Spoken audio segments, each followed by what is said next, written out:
You think you are being responsible, but you are holding concerns for too long. People often keep struggling with problems in the name of being self reliant instead of raising concerns early in the right place. Why does this happen? Why do people do this? Let's look at the reasons one by one. Number one reason why this happens is optimism bias. An optimism bias is a tendency to expect positive things in future, is a tendency to expect that nothing will go wrong in the future. And when an optimism bias is taken to the extreme, it sometimes reflects as overconfidence, where a person is optimistic that he or she will solve the problem in future. The individual keeps struggling with it till the time it is too late, which is when they raise a concern.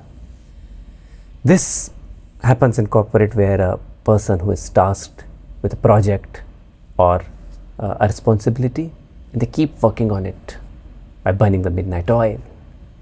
And when they raise a concern and the timing of it is too late, the focus of the team and the seniors or the leaders of the team is more on the timing of raising the concern, which is of course not early enough, rather than an acknowledgement of the efforts which an individual has invested in cracking the problem.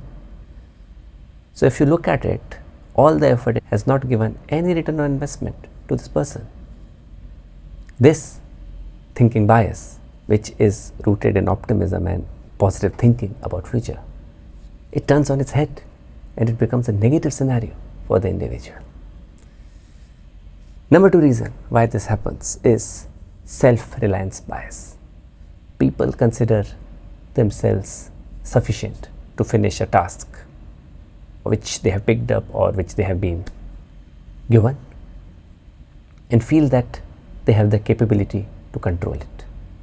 We see it in companies all the time when a person is not asking for help, whether it be if the person is struggling in Excel or any software, or if a person is struggling to navigate within the company in terms of who to reach out to, who should I go to for getting an answer to this situation or getting an answer to this problem, or who can help me get out of this. This of course is also seen in students, where they feel they are good enough to solve a problem and they don't go to anyone else, and they don't go to anybody else, whether it be the siblings, parents or teachers, and they are stuck with it, this problem, longer than what they should have. Number three reason why this happens is avoidance of friction.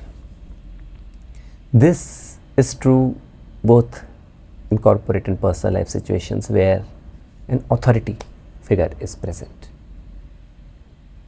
An individual thinks that raising concern is like challenging the authority figure in some way or the other, challenging their authority in some way or the other, which is completely not true. In fact, a good teacher will love the fact that you are asking a question which is helping the entire class in getting clarity about a particular subject. Or if we look at the context of a corporate, a senior leader would welcome concern raised earlier, which can save a project from getting derailed in the future.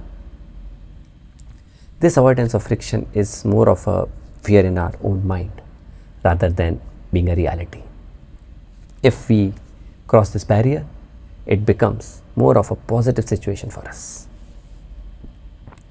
So we looked at the three reasons why people avoid raising concerns. I will say that the concerns you avoid raising today